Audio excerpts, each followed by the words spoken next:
What we need to look at is integrating integrals, or look at integrals with rational expressions, and just a couple of examples. What we're talking about here, we've done some, but we need to do some more, some different techniques. I guess the ones we've looked at have been like the inverse trig ones, 1 over x squared plus 1 dx. You know, that's inverse tangent. But a rational expression just means you got something over something, basically. But we need to look at some others because, yeah, they, and, you know, of course, ones that either are, I mean, that's natural log of absolute value of x, or, you know, do some substitution. We can do do ones like that, but we need to expand our repertoire, of course.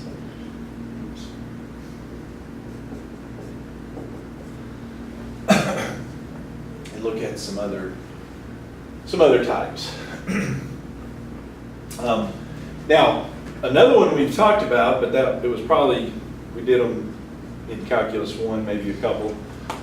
One like this, and we've got the integral 5x squared plus 7x minus 9 over x squared. I guess the first category of that we're going to talk about, where you have homework problems, I guess we might say, on is this type where we can actually do something by go ahead and dividing. I mean that we can divide individually by x squared. If it's just a monomial here, then we can divide, the way I think of it is you can divide those each up by x squared, right? And simplify, that would be 5. That would be, let's go ahead and write it as a negative power, that would be x to the negative 1, right? Because you're subtracting. And that would be 9x to the minus 2. Yeah, so if you can do it like that, because then individually those are just power rules. Well, I better be careful there. Individually that'd be 5x. Now maybe I shouldn't have written it that way because that's the one we can't use the power rule on because you add 1, you get x to 0, so you can't divide by 0. What is that one? The integral of that one. That's the ln, yeah. 7 over x. That's 7 over x, so that's the ln. 7 times the ln of the absolute value of x. And then this last one is, of course, that's power rule.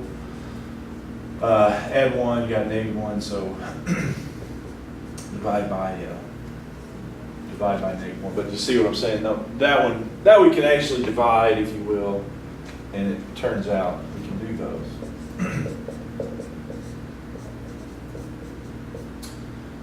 Plus 9. Final answer there. X to the negative 1. All right, now.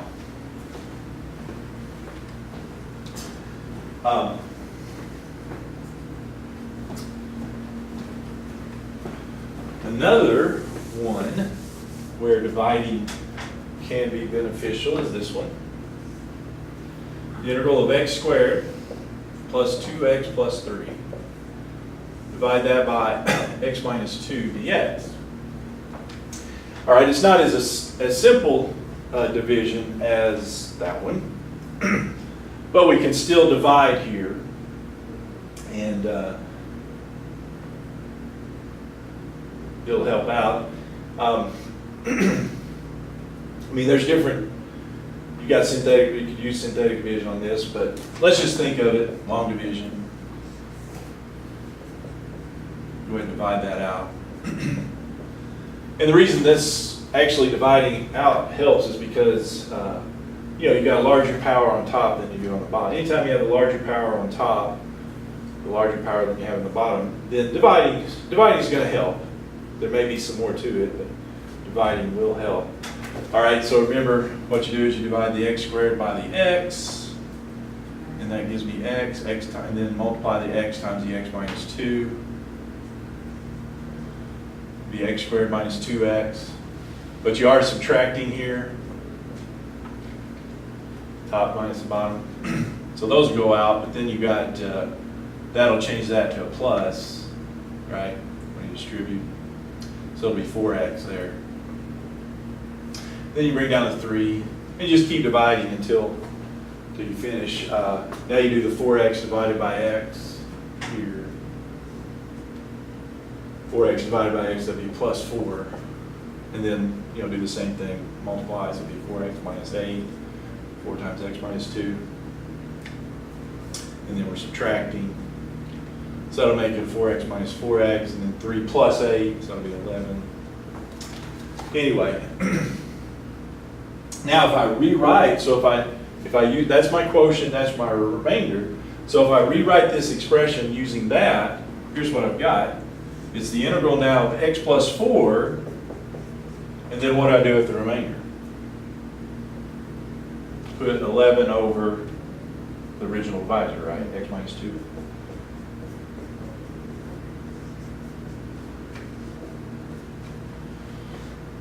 With me there? Okay, so now, individually, plus, plus, plus, so I do these individually. That's just power rule, 1/2 x squared. 4x. Now let's think about this last one.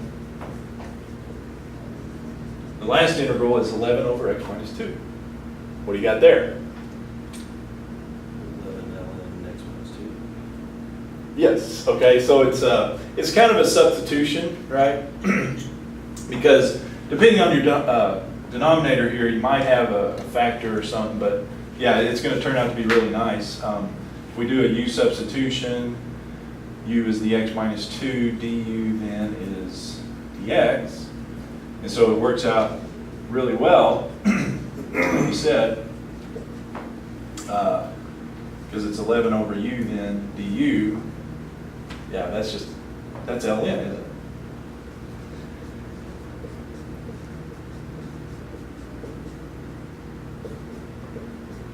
(11 times the ln of absolute value of u, but u is x minus 2. Can I shorten it to that? Is that okay? All right. So sometimes just dividing will accomplish our integral there, or allow us to evaluate our integral. Well, I got one, just to show you a different one.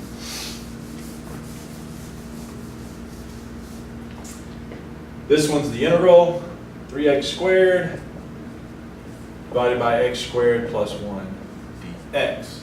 Kind of looks a little different than the second one we did there.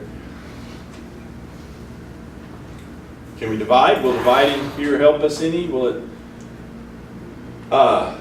We've got equal powers, and so if there's equal powers, yes, dividing will help. So we'll go ahead and divide x squared plus 1. Divide that into 3x squared. Doesn't look like we could divide it into it, but it will. What happens is, yeah, we've got 3x squared divided by x squared. So that's 3. And so we have 3x squared plus 3. Oops. Now we're going to subtract that one from the top. So what happens? Oh, 3x squared minus 3x squared, but then we have 0 minus 3, so the remainder is minus 3. And so we'll rewrite that as 3, and then minus 3 over x squared plus 1. Okay? So again, we've accomplished something, because now the antiderivative of that, 3x. What about the antiderivative of that? We just talked about that one, didn't we? That's minus 3 times what? Inverse tangent.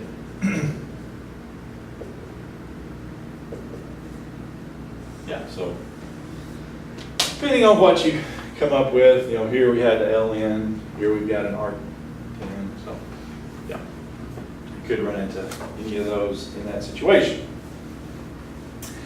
All right, now some other considerations here.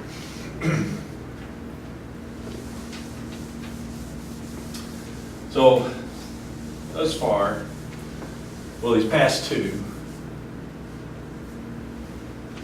we've had degree of the denominator, degree of the numerator was less than the degree of the denominator, degree of the numerator is equal to the degree of the denominator. So what's next?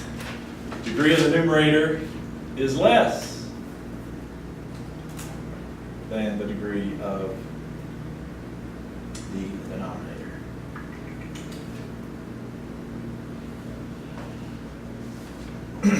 So in the, like I said, if the degree of the numerator, here's what we're saying. Degree of the numerator is less than or equal to degree of denominator. Start by dividing, okay?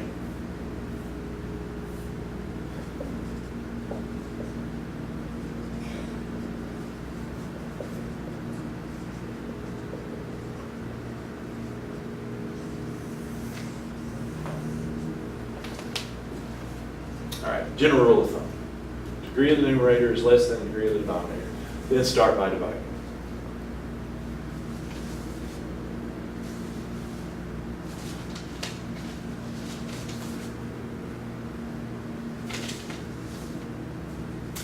Okay, but like I said, that takes care of two possibilities, degree less, degree equal.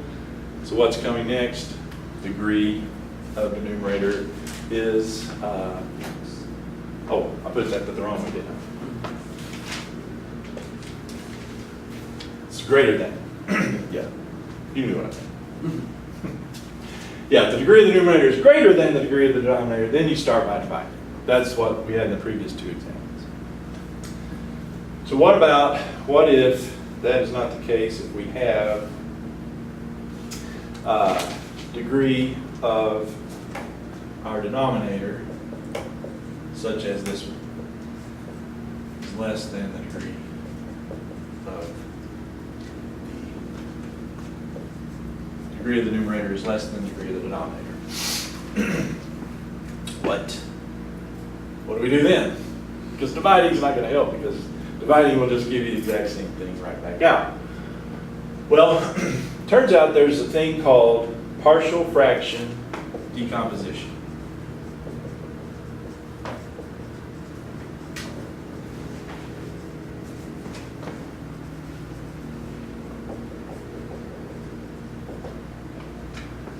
Partial fraction decomposition. And here's, like I said, that's sometimes useful when the degree, I was about to write useful when degree, not always, but sometimes, degree of the numerator is less than the degree of the denominator.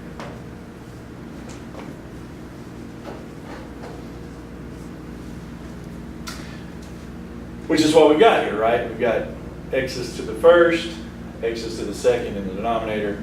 All right. So here's what it is. First of all, start by rewriting, if you will, the fraction that we've got with the denominator factored, if you can. Sometimes you can, sometimes you can't.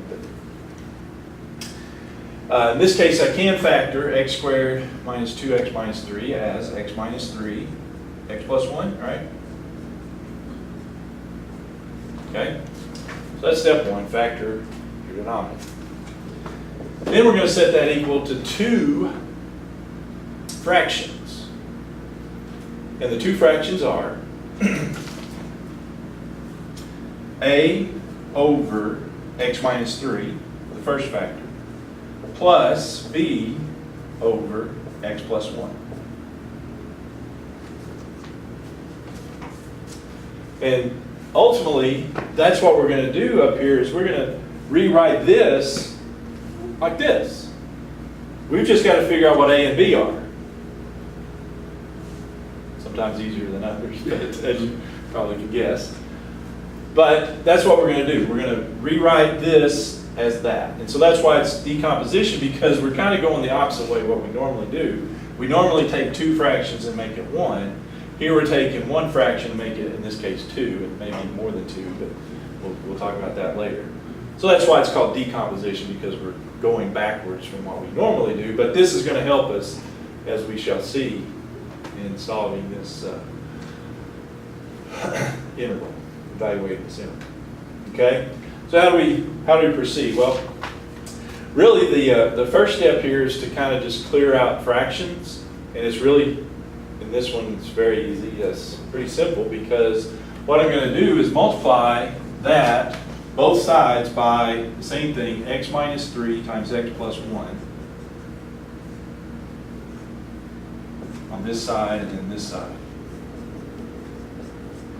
Just to make it visual, you don't have to, because you'll see what happens. It's pretty easy what happens. What happens on this side? Well, all you're left with is 5x minus 3.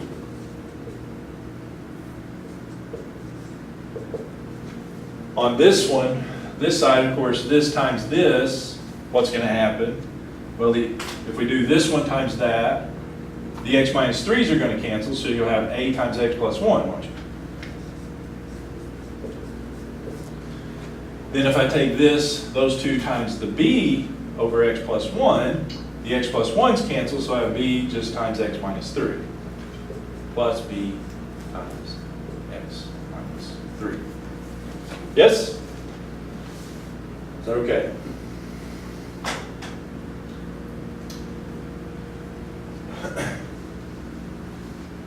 All right.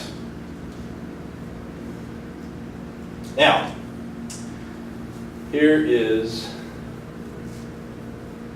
the thing. There's a couple ways we can, because the goal is to find the value of a and b, because then we can rewrite this with that. Find a and b. A couple ways you can do it. Sometimes it's, you have to go do some other things, but this one's actually a very simple one to figure out what, let's figure out what b is first here, because I'm trying to find a and b. In other words, I can choose x to be anything I want it to be. I'm going to choose x here to be -1. And you see why I would choose x to be -1? -1 plus 1 is 0. That's going to eliminate that term. So let's say if x equals -1, then what I have here is -5 minus 3 equals a times 0 plus b times -4. Right? Because x is -1. Well, what's that thing? -8 equals -4b. Got b figured out, don't we? 5 by -4, b is 2. See how slick that is? Okay. All right. Now to find a, how are we going to do a? Well, let's make b 0, right? What would make the b 0? The b part. If x is 3, right? So if x equals 3, then I've got 15 minus 3 equals a times 4 plus b times 0. So the b term is 0, if you like. 12 equals 4a. Well, looks like a is going to be 3. Right? So now I've got my a value, I've got my b value. I can rewrite this then. So let's rewrite that integral.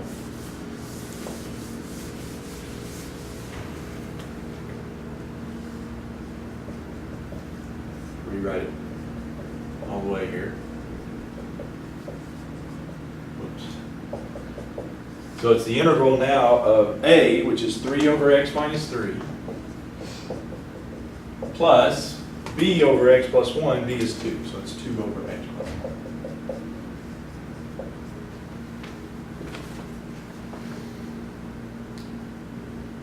With me there?